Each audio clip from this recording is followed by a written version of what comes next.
memberikan keterangan, wahai Nabi Muhammad, wahai Muhammad, tonggomu. Wahai Muhammad, tonggomu, tidak mari-mari. Dalam satu sisi tonggomu, dalam satu waktu tonggomu, dalam satu waktu sampai, ya Allah, jangan-jangan tonggo ini akan masuk dalam persaudaraan. Bukan Nabi takut sebagai pengejut, tapi Nabi takut umat tidak siap. Sama seperti Nabi khawatir, laula an asyqa ala ummati, siwak. Kepingin rasanya Nabi itu mewajibkan orang muslim bersiwakan, tapi Nabi khawatir. Kenapa? Takut umat muslim kelelahan, kerepotan dalam bersiwak, sehingga Nabi tidak berani meminta wajib kepada Allah. Ya, ini bentuk takut, tapi ingat, takutnya Nabi karena khawatir, cinta, rahmat kepada umatnya, bukan sebagai pengecut. Nah, di antara hadis Nabi SAW, beliau pernah diriwayatkan daripada An Kulthum Al-Khuzai. Ada seorang sahabat namanya Kulthum Al-Khuzai. Atan Nabiya sallallahu alaihi wasallam rajulun. Ada seseorang itu datang bertemu dengan Nabi.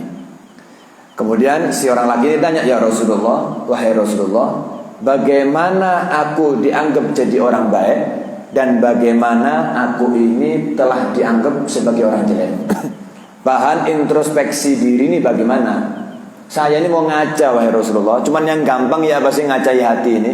Saya kepingin tahu, anak ini muslim baik apa enggak? Atau kebalikannya, apa saya ini muslim yang jelek atau tidak? Lihat jawaban Nabi SAW. Idza qala laka jiranuka innaka qad ahsanta faqad ahsanta. Gampang wahai fulan, gampang wahai muslim.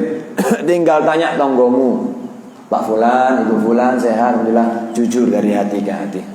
Jenengan lihat saya ini apa sih? Apa kurangnya? Wis, jenengan ini sebagai manusia normal, namanya manusia ada kesalahan, tapi kesalahan yang fatal enggak ada. Kesalahan yang parah enggak ada. Jenengan yang saya temenan tak baik-baik, temenan jero omong enggak apa saya untuk introspeksi diri. Oh enggak, saya dari hati yang mendalam. Jenengan manusia biasa, punya kesalahan, punya lupa, cuman standar dan manusiawi, kurang lebih. Tapi yang parah, hasud yang mendengki, habis gitu dendam, gibah sana sini, namimah, fitnah, ndak. Jenengan ndak. Berarti saya baik ini, baik, alhamdulillah. Katanya Nabi, berarti jenengan orang baik. Begitu juga sebaliknya.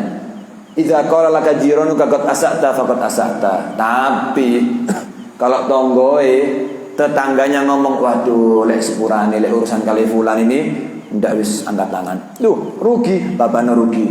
Bukan ikhlas, tapi tidak wani urusan orang. Kenapa? Karena berani, karena suka ngobol, karena kuat lisannya dalam memfitnah. Tidak mari-mari adu domba, punya power di kampung, tapi powernya dibuat yang negatif. Tetangga yang katakan enggak wis. Ndak wis mboten wis, urip enak. Sehingga beberapa harta harus dilepas, bukan diikhlaskan, harus dilepaskan. Seperti apa? Nyaplok tanahnya orang lain ketika bangun rumah. Naudzubillah min dzalik. Sudah datangkan orang-orang untuk ngukur, sudah bayar, dicaplok. Mek sak senti, mek 5 senti lah, kali berapa? Kan nggak ada ngaplok 5 senti kali berapa? Sedangkan dalam hadis Nabi SAW beliau pernah bersabda, siapa orang yang menzalimi tetangganya dengan mencaplok tanahnya 1 senti aja, maka 1 senti tanah ini tarik sama Allah ke 7 lapis bumi. 1 senti, anggap 1 meter wis, 1 meter dicaplok, tuh 1 meter 7 lapis bumi nanti ini akan diangkat oleh Allah, dikalungkan ada di lehernya mereka yang nyaplok ketika hari kiamat. Ini azab. Dalam lapis bumi itu ada tanah, ada kerikil, sampai ada macam-macam. Semuanya akan Allah tarik, Allah akan kalungkan kelak di akhirat sebelum masuk neraka sebagai bentuk daripada siksaan. Kenapa? Ngambil haknya orang lain, sifatnya tetangga. Ini hal-hal yang bahaya, sehingga tetangga hampir sepakat, tetangga fix tidak fitnah, fulan adalah orang yang enggak baik, maka inilah orang yang enggak baik, katanya Nabi SAW. Introspeksi diri kepada diri sendiri macam-macam. Pakai cermin pribadi. Makanya Nabi dalam hadis juga bersabda, al-mu'min mir'atul mu'min. Mu'min satu itu adalah cermin daripada mukmin yang lainnya. Ya, apa sih caranya tafakur? Kita ambil orang yang sepangkat sama kita, seumur sama kita, seperjalanan sama kita, dudukkan gambarannya di depan kita. Apa bedanya aku dengan fulan? Tapi dalam gambaran aja. Sholat sama-sama sholat, zakat, puasa, haji, umroh sudah, alhamdulillah bodoh. Kan sepakat. Ya Allah, ternyata ini lebih baik kepada istrinya daripada saya. Saya nggak jahat tapi kurang. Legein nafkah pas. Aku tahu kerungu fulan ini legein nafkah dilebihno kalau dapat rezeki lebih. Saya enggak. Itu alhamdulillah, insyaallah besok kalau saya dapat rezeki lebih tak lebih ini. Nah, ada hasil. Cara tafakurnya dengan mendatangkan gambaran seseorang, kemudian kita adu gambarannya saja. Di antara tafakur adalah tanya, mendekati, ambil hatinya para tetangga untuk mereka mau ngomongkan seputar kita. Apa yang perlu saya ganti, apa yang perlu saya rubah, apa yang perlu saya perbaiki sebagai tetangga. Kalau mereka sepakat dari hati mereka ngomong jenengan baik, maka minta sama Allah istiqomah. Bukan berarti ujub, bukan berarti berbangga diri, membusukkan dada, enggak. Ya Allah, semoga mati husnul khotimah, pertahankan akhlak saya yang baik. Tapi kalau ada kebalikannya, memang dari hati bukan fitnah, ada kekurangan dari kita, berarti kita belum memenuhi kategori muslim yang baik ala Nabi SAW. Tapi sifat ini atau penyebutan tetangga kita seputar kekurangan kita bukan sebagai celaan, bukan sebagai introspeksi diri. Berarti ada PR sebelum kita dijemput sama Israel, ada PR yang harus kita rubah. Kalau sampai PR ini kebawa sampai mati, na'udzubillah min dzalik, maka jabatan husnul khotimah itu sedikit jauh daripada kita. Maka perlu adanya introspeksi diri kepada tetangga. Itulah dari Nabi SAW. Al-Habib Al-Allamah Zain bin Ibrahim bin Samit, semoga beliau panjang umur, sehat walafiat. Beliau menyebutkan dalam satu nasihatnya seputar berbuat baik kepada tetangga. Berbuat baik kepada tetangga itu adalah dengan menjaga 3 hal. Kalau 3 hal ini kita sudah usahakan untuk kita jaga semampunya, semaksimalnya, sebisanya, maka kita sudah termasuk muhsin, orang yang berbuat baik kepada tetangga. Yang pertama, kaful adza anhu, yaitu berusaha menjaga tidak menzalimi tetangga. Zalim ini macam-macam. Ada zalim bil yad, dengan tangan. Ada zalim bil lisan, dengan lisan, fitnah, namimah, ghibah, habis itu adu domba dan lain sebagainya, berkata bohong, itu zalim. Itu mengganggu, itu bahaya, itu menyakiti orang lain, menyakiti para tetangga. Maka tahanlah gangguan kita untuk enggak sampai kepada mereka. Termasuk mata, ketika disapa Assalamualaikum, dilirik tok, kan sedikit menyakitkan hati. Makanya Nabi SAW beliau mengharamkan beliau sendiri, tapi umatnya nggak diharamkan, mengharamkan kepada beliau sendiri melirik ketika dipanggil. Jadi Nabi itu mengharamkan untuk melirik kalau dipanggil. Wahai Muhammad, noleh. Wahai Nabi, noleh sa'awai, sebagai bentuk penghormatan, tak regani jenengan. Nabi ngeregani umatnya, Nabi menghormati umatnya dengan menoleh. Nggih, ada bisa dibantu. Sa'awa-awa ditoleh no. Kan yang tanya, ya Allah, kita bayangkan kalau kita manggil orang lebih tua dari kita dilirik, ngomong wis. Oke, berapa perasaan kita orang? Ya enak, apalagi kita orang yang tua manggil anak kecil terus kita dilirik anak kecil. Nggih, Pak. Hai masalah. Kan tidak enak. Nah, ini juga ada. Maka semua bentuk gangguan lisan, mata, tangan, kaki, gerakan tubuh yang bisa mensifatkan atau tersifati sebagai gangguan kepada muslim, hindari, supaya kita tergolong sebagai orang yang muhsin ilal jar, orang yang berbuat baik kepada tetangga. Yang kedua, katanya Zain bin Samit, beliau mengatakan termasuk orang yang berbuat baik kepada tetangga ketika dia mampu menjaga ihtimalul adza anhu, sabar ketika diganggu. Gangguan ada 2, ada gangguan dari kita, ada gangguan dari orang lain. Kita tugasnya kalau punya kejelekan, kita punya kejelekan, kita ini punya kesalahan yang kita juga lagi introspeksi diri. Kita punya kesalahan yang kita lagi berusaha untuk bertobat. Maka tugasnya kita jangan sampai eleknya kita ketular ke orang lain. Eleknya kita sampai ke tetangga, itu tugasnya kita yang pertama. Tugas yang kedua, kalaupun harus masuk gangguan dari luar kepada kita, tugasnya kita adalah ihtimal, menanggung, menahan dengan rasa sabar yang ikhlas karena Allah Ta'ala. Karena sesuai dengan ayat Allah, la yukallifullahu nafsan illa wus'aha, tidak akan Allah berikan beban kepada seorang muslim muslimah kecuali sesuai dengan kemampuannya. Ada orang datang kepada kita ngasih musibah, kita harus yakin musibah ini pasti kita mampu, karena Allah yang ngasih. Tinggal kita kembalikan musibah ini kepada siapa. Kalau kita kembalikan kepada Allah, inna ma'al usri yusra. Sesungguhnya setiap habis ada kesusahan, pasti endingnya itu enak. Pasti. Kita bisa lihat perjuangan Nabi SAW. Beliau berdakwah 13 tahun ada di Makkah.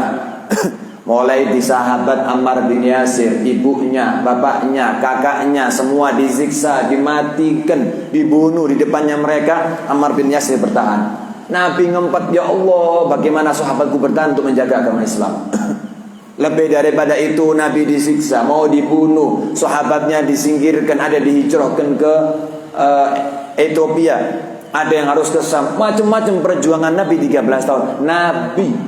Nabi belum kita ini, hanya kita. Nabi 13 tahun perjuangan. Tapi lihat, ketika beliau berhasil sukses hijrah, masuk ke daerah namanya Quba. Yang pernah haji, pernah umrah, ada masjid namanya Masjid Quba. Yang belum, semoga kita bisa sampai kepada Makkah wal Madinah insyaallah an qarib.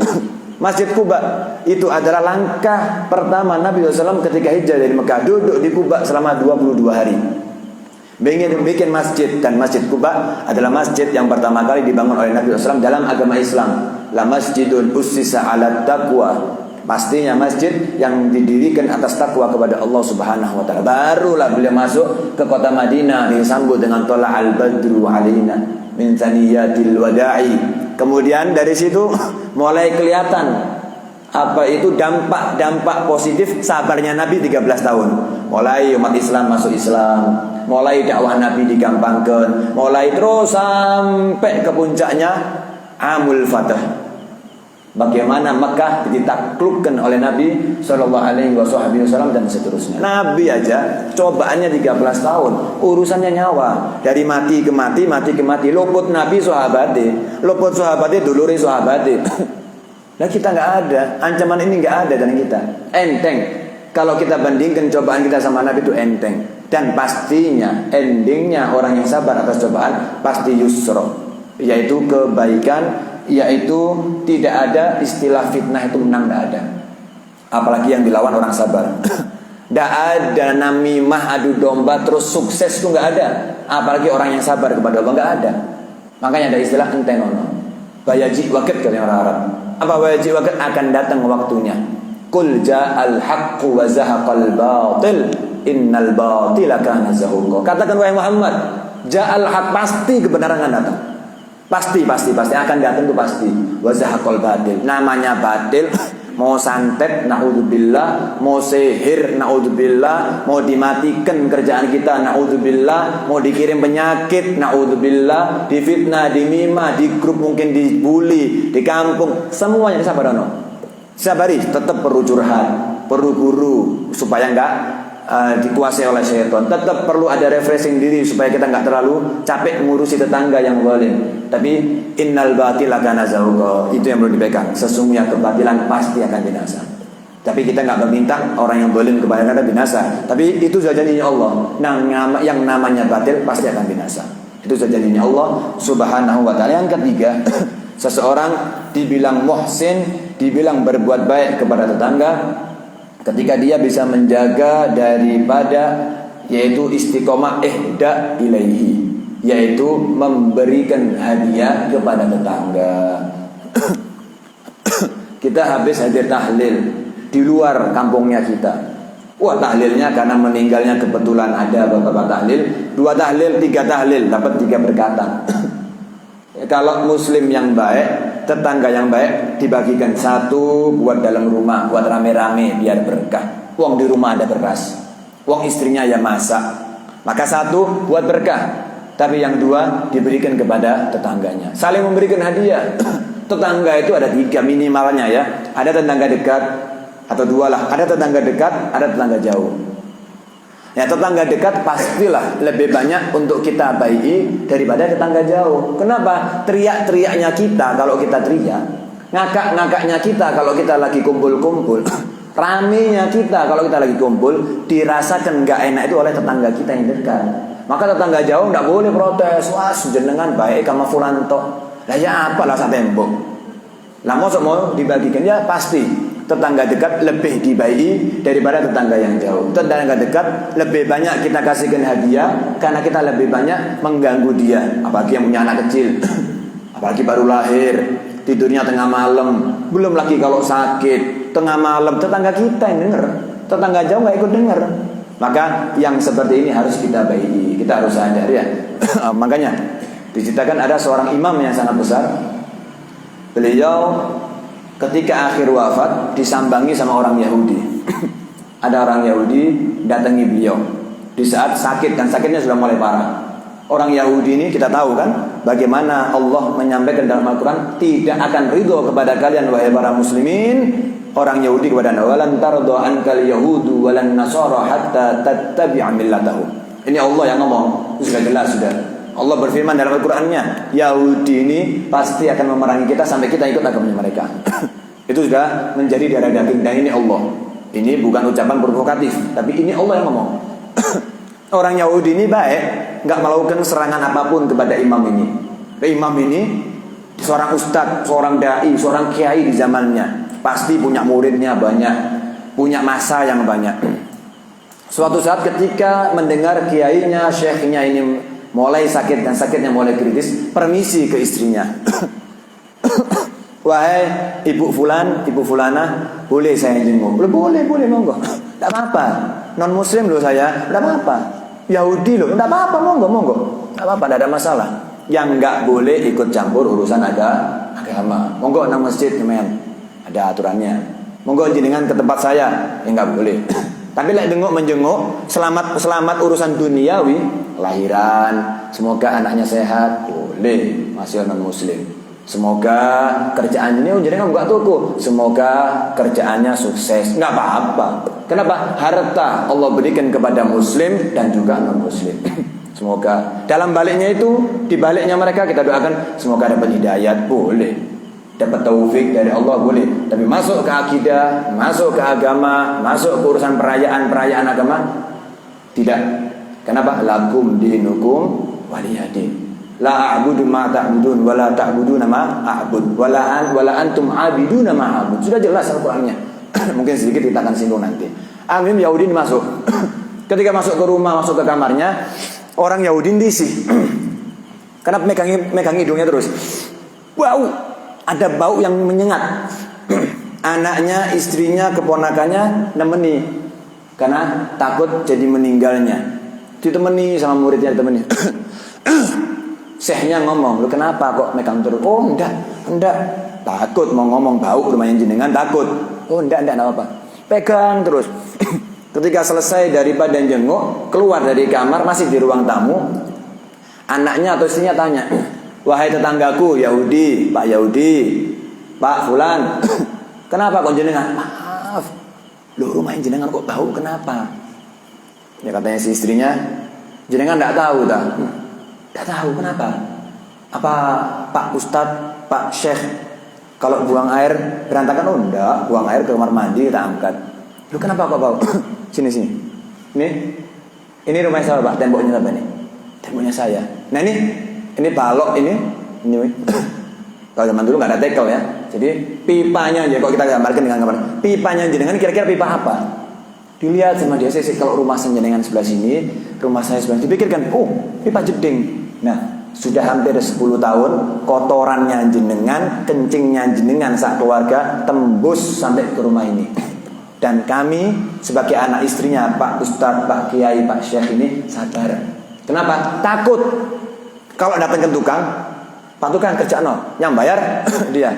Tukangnya pasti murid. Kan begitu biasanya. Kalau orang-orang besar kan murid semua. Muridnya sebagai rasa tanda ngomong ke teman-temannya, ya Allah, orang Yahudi ini nemen. Nah mosok maaf kotorannya mereka yang suruh bayar kiai ini. Padahal nggak ngomong gitu kiainya. Kiai ini awak dewe bisa kayak apa gaduhnya? Bisa diprotes, umat akan datang, muridnya protes, takut ini terjadi, takut konflik ini terjadi, padahal bisa diredam. Beliau mending milih sabar. Takut apa? Takut terjadi konflik, takut murid-muridnya dengar. Padahal beliau bayar sendiri bisa, datangkan dari tukang dari luar kota juga bisa, tapi beliau sabar. Istrinya nggak boleh ngomong, nggak boleh negor, nggak boleh ngelabrak, nggak boleh lapor, diem. Anaknya nggak dihalalkan untuk ngomong, diem, merasa no. Kelem ditinggali, yo tinggali. Ini imam, alim, punya murid yang banyak, masanya hebat, menjaga. Yang kedua, takut perasaan orang Yahudi menjadi pecah. Ya Allah, ya opo, takut akhirnya dia hijrah, pindah rumah. Kenapa? Takut diserang orang muridnya. Namanya orang punya pikiran kan macam-macam. Takut dilabrak, takut didemo, maka mereka ditahan sama syekhnya, tak tahan sampai mati. Sampai jenengan tahu sendiri. Akhirnya tanya si Yahudi ini, memang di agama Islam diajari begini? Iya. Ajaran apa? Sabar. Sampai sebegitunya? Iya. Ya begini sabarnya Muslim. Tidak boleh, sabar itu nggak ada batasnya. Sabar itu batasnya adalah kematian. Orang 10 tahun sabar dicaci. Panggil A ini konotasinya negatif. Fulan A, fulan A, fulan A, fulan, sampai 10 tahun dia sabar. 10 tahun sehari fulan A kita pukul dia. Hilang pahala 10 tahun. Kenapa? Karena sabar itu nggak ada batasnya. Sabar itu batasnya kematian. Maka ini Syekh menjalankan sabar, batasnya adalah kematian. Maka saya sabar. Balik lagi. Wah Syekh, jenengan minta tangannya monggo disahadatkan. Kenapa? Nggak nemu saya agama kayak agama Islam. Jenengan labrak saya bisa, jenengan kirim preman, jenengan punya murid-murid yang preman, labrak saya, pukul saya bisa. Kenapa jenengan mau? Saya memilih sabar, nyium bau kotoran Pak, bukan bau lumut. Bukan bau talang jebol, kotoran. Seorang yang sangat alim. Begitulah adabnya seorang tetangga. Dalam cerita yang lain, ada seorang soleh. Seorang soleh ini punya musibah, rumahnya banyak tikusnya. Banyak tikusnya. Kalau zaman sekarang pakai ranjau, kena. Cuman saking ake ranjaunya nggak memberikan efek yang baik. Dikasih jebakan, kena. Cuman saking banyaknya tikus sehingga yang kena 1-2, tikusnya 10. Dikasih makanan-makanan yang racun, kena, mati. Cuman saking banyaknya, al-muhim segala macam cobaan untuk mengusir tikus ini semuanya telah hilang, gagal. Hampir angkat tangan. Waduh, ya apa ini? Akhirnya istrinya ngomong, lu gampang. Atau muridnya atau anaknya ngomong gampang. Mending kita ngingu kucing, memelihara kucing 1 atau 2. Insya Allah nggak nyampe saulan pasti tikusnya kabur. Kenapa? Ada kucing musuh bebuyutannya. Wah, ini ide bagus. Ide bagus, cemerlang. Kemudian si Syekh ini atau si orang soleh ini mikir, Syekh nggak tulis. Terus biarno. Dikrikiti, gak apa-apa wis. Dikrikiti berarti ada tanda Allah ngasih kita rezeki kayu baru. Waduh, repot ini. Enak tidur, kodak, enggak apa-apa wis, tak sabarin ben. Kenapa? Wis biarno wis rezeki dari Allah. Loh ya apa sih? Wong ngingu kucing loh, golek gratis ada, bayar ada. Kenapa enggak mau? Yang saya takutkan kalau saya mengingu atau memelihara kucing, betul rumah saya bebas dari tikus, tapi tikusnya semburat ke kanan, ke kiri, ke depan, ke belakang, pindah ke tetangga yang lainnya. Saya takut bolim. Padahal itu Pak, tikus lari ke tetangga bukan kita yang minta, lari dewe. Yang nggak boleh itu kita masukkan ular ke rumah tetangga kita, itu haram. Tapi kalau ada ular lari sendiri dari rumah kita ke tetangga, itu bukan salah kita. Tapi bagaimana seorang soleh ini memikirkan bagaimana adabnya seorang tetangga kepada tetangga yang lainnya sampai sebegitunya. Sampai-sampai tidak berani datangkan kucing, takut tikusnya semburat ada ke rumah tetangga yang lainnya. Ini sesuatu yang perlu diperhatikan kita sebagai tetangga. Kalau orang soleh aja mementingkan hal seperti ini, untuk mereka jadi orang soleh, kita juga begitu. Untuk menjadi orang yang soleh, kita harus berbuat baik kepada tetangga lebih-lebih lagi. Bukan berarti terkecuali, lebih-lebih lagi kepada tetangga yang sifatnya keluarga. Kan sering di Indonesia ini, ya kita lihat di kampung keluarga, Bani Ismail, Bani Muhammad, kan begitu. Sak tonggo duluran, ada yang sepupu, ada yang mindoan, ada yang menikah dan seterusnya. Maka harus lebih lagi. Yang kedua, tetangga yang sifatnya dekat harus kita lebih baiki. Yang ketiga, tetangga yang sifatnya seagama sama muslim harus lihat. Yang berikutnya, tetangga yang non muslim juga harus kita hormati. Kita harus jaga itu semua, tapi tidak sampai ke bab keagamaan. Nah, di waktu yang terakhir, Di sisa waktu yang terakhir mungkin akan kita selipkan sedikit. Di joknya ada tasnya ada buku ambil. Buku ada tulisannya Kubatul Qadir. Yang pertama, bab mungkin supaya tidak kepikiran atas mungkin apa yang telah kita dengarkan atau apa yang kita lihat, ada baiknya kita membahas apa sih hukum seorang perempuan wanita untuk sholat ada di masjid. Sholatnya orang perempuan ada di masjid, ini saya bacakan kitab, ya, bukan fulan, kitab. Dalam kitab Faidul Ilahil Qadir, insyaallah sarahnya umdah. Disebutkan sholatul jama'atil lin nisa, hukum sholat berjamaah bagi orang perempuan mutlakon secara umum, baik perempuan yang cantik, perempuan yang maaf-maaf, bisa mendatangkan syahwat dari maaf-maaf, ini supaya paham karena ini fikih, bodinya atau perempuan yang tidak masuk kategori itu. Hukumnya adalah fi buyutihinna afdol. Sebetulnya di rumah mereka itu lebih baik. Sebetulnya di maksud saya, di rumah mereka sebetulnya lebih baik. Kemudian si imam ini memberikan gambaran. Tapi ada hadisnya Nabi. Ini yang kalau salah menyampaikan, ini yang kita mau tekankan, jangan salah menyampaikan. Karena ilmu itu disampaikan secara utuh. Kalau disampaikan sampai sini, toh nih, antum bisa bayangkan kalau saya berhenti di sini. Pokoknya orang perempuan, maaf, yang muda, yang tua, yang cantik, yang biasa atau yang enggak cantik, semuanya lebih afdal di rumah. Titik. Ini bukan koma, maka bisa buyar. Pada hakikatnya di kitab ini koma, belum selesai. Di dalam hadisnya Nabi sallallahu alaihi wa ala alihi wasallam, beliau pernah bersabda, la tamna'u nisa'akum al-masjidah wa buyutuhunna khairul lahunna. Jangan pernah mencegah orang perempuan kalian, wahai para kepala rumah tangga, suami, kakak kepada adiknya, untuk sampai ke masjid. Biar sholat di masjid. Tidak apa-apa sholat di masjid, tapi yang pasti tetap tidak menimbulkan fitnah. Maaf, kalau terlalu cantik ya nggak boleh. Nggak boleh. Kenapa? Orang laki punya syahwat. Orang laki syahwat itu tidak nunggu maaf berangkat diskotik. Enggak. Berangkat dari masjid kalau kelihatan orang perempuan cantik masih rukuan, ya syahwat normal kok. Normal. Ya jangan. Kalau terlalu muda, terlalu cantik, terlalu maaf, bisa ada hal-hal yang menimbulkan bahaya dalam bab syahwatnya laki, ya jangan, ditunda. Nunggu bersuami, nunggu agak berumur. Kalau agak berumur kan berarti agak berkurang kecantikannya, agak mengurang hal-hal yang bisa mengundang kepada monggo. Boleh, atau bisa diatur ya, pakai masker sing rapat sampai ke masjid supaya tidak kelihatan juga bisa. Yang lebih penting lagi, usahakan bersama mahram. Ya, supaya maaf, namanya orang nakal. Kadang-kadang orang jahat bukan orang mau masjid, orang nyegat orang mau ke masjid. Tasnya nih, ya. Nah, terus kalian Nabi, tapi orang perempuan kalau mau sholat di rumah itu hukumnya afdol. Afdol ini bukan wajib, afdol ini bukan haram. Boleh tapi lebih baik di rumah. Yang nggak boleh itu orang perempuan berangkat ke masjid pakai minyak wangi, haram. Bukan karena ke masjidnya, tapi karena minyak wanginya. Nah itu yang harus kita pahami, hukum fikihnya begitu. Monggo yang mau sholat di masjid boleh. Kemudian yang mau aktif ada di masjid pengajian boleh, bagus. Sholat di masjid bagus, apalagi ditemani sama mahramnya. Anak yang sudah balik boleh, suaminya lebih baik lagi, ditemani kakaknya boleh, afdol. Semuanya baik, kalau rumahnya dekat boleh.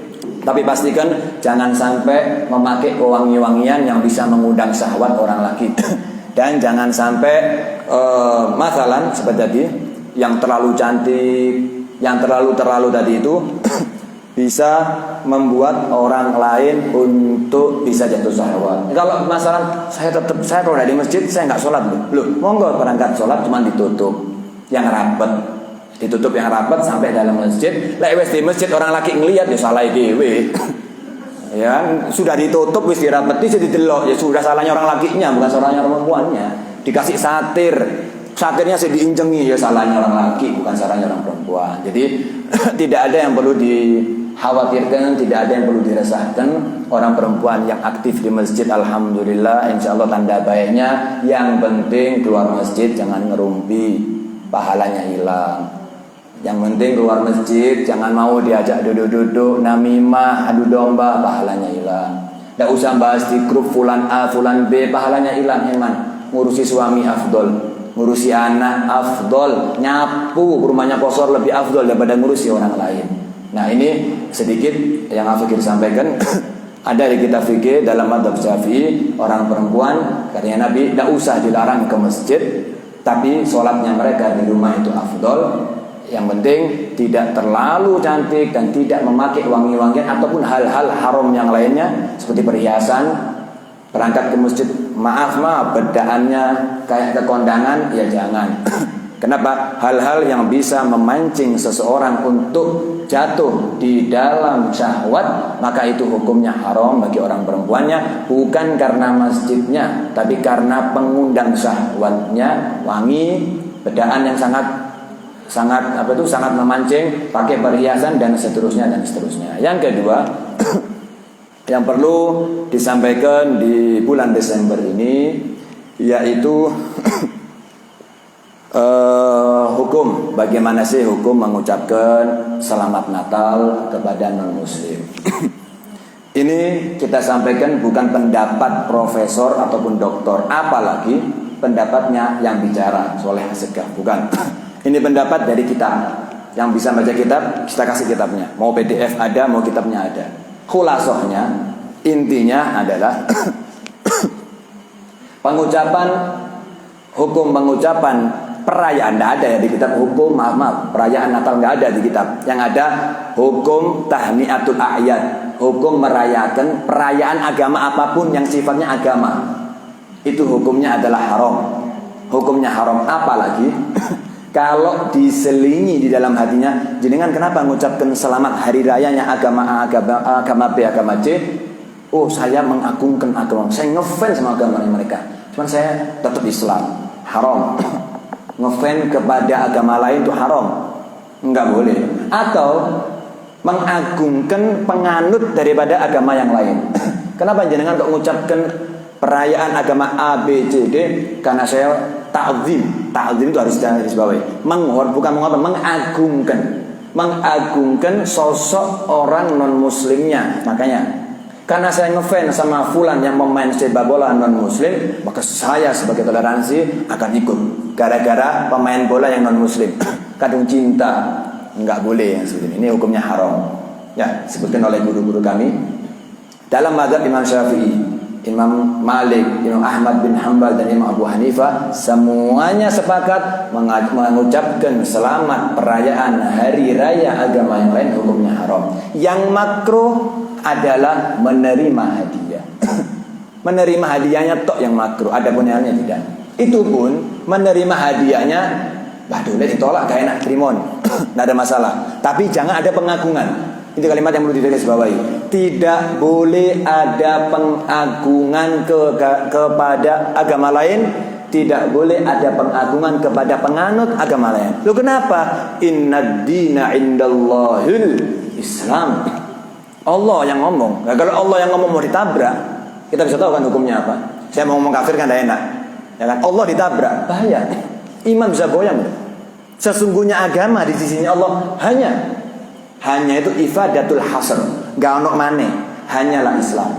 Maka kita menerima, lu jenengan kok terima, tonggo. Bukan karena agamanya, bukan karena saya ngefans sama dia, enggak. Karena tetangga saya terima. Tonggo. Enggak ada masalah, hukumnya makruh. Itu toh yang dibilang makruh. Adapun yang lainnya itu hukumnya haram. Sehingga timbul pertanyaan, lu ada kok, ada di kitab ulama yang mengatakan hukumnya boleh, nggak haram. Ada ulama yang mengatakan hukumnya makruh. Ada. Betul, itu nggak bohong. Cuman jawabannya ulama yang mengatakan makruh ataupun ulama yang mengatakan boleh itu berlawanan dengan ulama yang lebih alim dari dia. Ada ulama, misalnya saya nih ilmunya cuma 10%. Ilmu keagamaan saya cuma 10%, saya dipanggil ustaz. Saya ngomong hukum perayaan agama lain hukumnya boleh, monggo ucapkan, enggak apa-apa, monggo. Ada ulama lebih top lagi. Ya, kita sebutkan salah satu kiai di Malang yang paling siban, yang paling tua, alim terkenal, duduk di sini. Boten bareng, nggak boleh. Buat apa? Pertanyaannya jenengan milih siapa? Kalau mau diadu antara ulama, saya bener, saya nggak haram karena saya nyampaikan kitab. Kiai berikut barusan yang saya sebutkan juga bener karena nyampaikan di kitab. Pertanyaannya ngikutnya siapa? Ngikut ulama yang dianggap ustadz tapi nilainya cuma 10%, atau ngikut ulama yang hampir 100%, solehnya, ketakwaannya, keilmuannya, sanadnya, tinggal jenengan pilih. Kemudian ditanya lagi, loh ada Habib kok? Ada Habib yang membolehkan tuh? Ada Habib? Iya betul, Habibnya betul. Pertanyaannya, mau ngikuti Habib yang kapasitasnya zaman sekarang, atau ngikuti Habib yang jenengan baca rotibnya, Habib Abdullah bin Alawi Al-Haddad, atau jenengan ngikuti Ustaz Alwi Haridrus yang ada di Malang, atau jenengan sebutkan Habib siapapun yang tidak pernah mengucapkan perayaan kepada hari-hari raya agama lainnya. Itu cara pertimbangannya. Yang disampaikan Ustadz Fulan, Syekh Fulan, Alim Fulan, Habib Fulan, betul selama menyebutkan referensi. Disebutkan bukan menurut saya. Agama itu mengikuti nas Al-Quran dan hadis, nggak ada yang ngikuti saya. Menurut saya, hemat saya, nggak ada. Ini agama. Kalau bicara ilmu duniawi, menurut saya boleh. Harus ada. Selama beliau menyebutkan referensinya dan tidak diakal-akalkan, maka beliau benar, nggak boleh kita lawan. Wah sesat, nggak boleh, haram. Dia benar. Bagaimana kita mengambil pendapatnya? Menurut guru-guru kami cara idealnya tinggal diadu aja. Ustadznya, habibnya, syekhnya, kiainya, berapa yang ngomong boleh, berapa ratus ribu yang ngomong tidak boleh. Kalibernya, kelasnya ulama kontemporer, ulama muasirin, ulama zaman sekarang dengan keadaan dunia yang begini dibandingkan dengan ulama-ulama yang zaman dekatnya sama Nabi SAW. Maka silakan dipertimbangkan. Gampangannya begini. Terus bagaimana kita toleransi dalam mereka? Sudah ada dalam Al-Quran. Lakum dinukum waliyadin. Kita tetap salaman sama orang muslim. Harus ada masalah. Kita tetap mengucapkan salam kepada orang muslim, tapi salam yang bukan agama. Kita tidak boleh menyebutkan salamnya mereka. Tidak boleh campur-campur agamanya. Atau mereka menyebutkan salam kita, atau kita salam kepada mereka dengan salamnya Islam. Tidak boleh. Salam tahiyatul Islam, assalamualaikum tahiyatul Islam, pengagungan Islam kepada Islam, nggak boleh kita campurkan. Maka apa? Selamat pagi, kan ya nggak apa-apa. Selamat sore, nggak ada masalah. Pertanyaannya, gambarnya begini. Anggap kita ini umurnya 45 tahun, 45 tahun lalu lahir. Kejadian atau permasalahan masalah pengucapan perayaan agama lain itu kan baru 4, 3, 5 tahun ini. Kita anggap 5 tahun kita buang. Mulai kita umur 0, mau umur 1 sampai umur 40 tahun, apalagi yang umurnya lebih dari 40 tahun, kira-kira kita ini orang-orang nggak pernah nyebutkan, tidak pernah merayakan daripada perayaan non muslim. Apa yang terjadi dengan kita? Ada yang maaf cerai karena kita nggak nyebutkan perayaan orang lain? Insya Allah enggak. Ada yang diusir dari orang tua, dari rumahnya orang tua gara-gara nyebutkan. Enggak, 40 tahun hidup damai, enak, tetonggoan enak, depan enak, duluran enak, semuanya enak. Loh kenapa sekarang kok harus kita camplungi urusan akidah ini? Wong selama ini salaman nggak masalah, selamat pagi nggak ada masalah, kemudian saling tanya apa kabar nggak ada masalah. Kalau urusannya duniawi seperti yang telah disebut tadi, melahirkan, monggo diselamati dong, sama-sama manusia, apalagi tetangga, apalagi keluarga, diselamati. Selamat atas kelahirannya, selamat atas selamatnya bayi dan juga ibunya. Semoga jadi bayi yang sehat. Boleh, sehat itu duniawi. Oh, buka toko, semoga sukses. Jangan didoakan barokah. Ya, barokah ini syariat. Semoga pekerjaannya sukses. Gak apa-apa, duniawi. Oh, punya rumah bagus, semoga rumahnya menjadi rumah yang ngangeni, rumah yang ngademi, rumah yang betahi. Al-muhim banyak cara-cara kita untuk berbuat baik kepada non-muslim, tidak perlu campur aduk kepada akidah yang yang kita sampaikan adalah kitab, bukan pendapat Ustadz Fulan atau Syekh Fulan atau Habib Fulan. Kitab sudah ditulis dalam bahasa Arab dan sudah ditulis dalam bahasa Indonesia. Kalau ada bisa kita datangin kitabnya, monggo dibaca. Betapa banyak daripada mereka yang seperti itu. Enggak usah jauh-jauh. Kita ini semua yang suka ziarah atau yang percaya sama ziarah pasti pernah ziarah ke Kiai Hamid. Kita dengarkan manaqibnya beliau. Kira-kira sekelas Kiai Hamid soleh, mustajabud doa, orang yang jawab, yang datang ke orang soleh itu ya muslim, ya non muslim, ya murid, ya yang bukan murid, semuanya sambat. Bahkan kuburan-kuburan orang soleh itu ada yang non muslim. Mereka merasa ini orang memberikan sesuatu yang lebih, padahal beda agama. Di dalam manakibnya Kiai Hamid gak ada beliau ngomong selamat A, selamat B. Hidupnya tenang. Gak ada di tengah manakibnya beliau pernah berperang kepada non muslim karena beliau tidak mengucapkan selamat A, selamat B, gak ada. Ya malas. Kita pakai kiai yang sekelas Kiai Hamid. Oh, Habib banyak Habib yang gak mengucapkan daripada Habib yang mengucapkan. Profesor doktor banyak profesor doktor gak mengucapkan daripada profesor yang mengucapkan. Buat apa kita sampai masuk ke satu perbedaan pendapat ulama yang membahayakan agama kita, walaupun ada pendapat yang mengatakan makruh. Takut. Namanya pendapat kan bahaya. Takut yang menang atau yang di pihaknya Allah adalah yang mengatakan itu haram. Maka semoga yang Fakih sampaikan bisa memahami. Tidak ada niat provokatif, tidak ada yang lainnya, tapi ini ilmu yang harus kita sampaikan, harus kita dengarkan. Adapun amal kembali kepada jenengan, karena semua amal wa may ya'mal mithqala dzarratin khairan yarah wa may ya'mal mithqala dzarratin syarran yarah. Monggo diamalkan pendapat A atau pendapat B, kejelekan dan kebaikan akan ditanggungjawabkan kepada Allah sendiri-sendiri, ndak ono syafaatan-syafaatan. Semuanya kenapa? Karena ngambil profesinya sendiri. Nah, itu yang perlu kita sampaikan. Tidak ada masalah semuanya, tinggal mau ngikut siapa. Almar'u ma'a man ahab, seseorang akan dikumpulkan bersama siapa. Kita ikut Kiai Hamid karena Kiai Hamid tidak mengucapkan Kiai, monggo alhamdulillah. Kita ikut Kiai-Kiai Malang yang menjadi pejuang-pejuang negara dan juga pejuang agama, kita kumpul bersama mereka kelak di akhirat. Amin ya rabbal alamin. Wallahu a'lam. Subhanallah bihamdika asyhadu an la ilaha illa anta astaghfiruka wa atubu ilaik. Wa sallallahu ala sayyidina Muhammadin wa ala alihi wasallam. Walhamdulillahi rabbil alamin. Bisirril Fatihah. Ya kana bi ya kana anta alaihim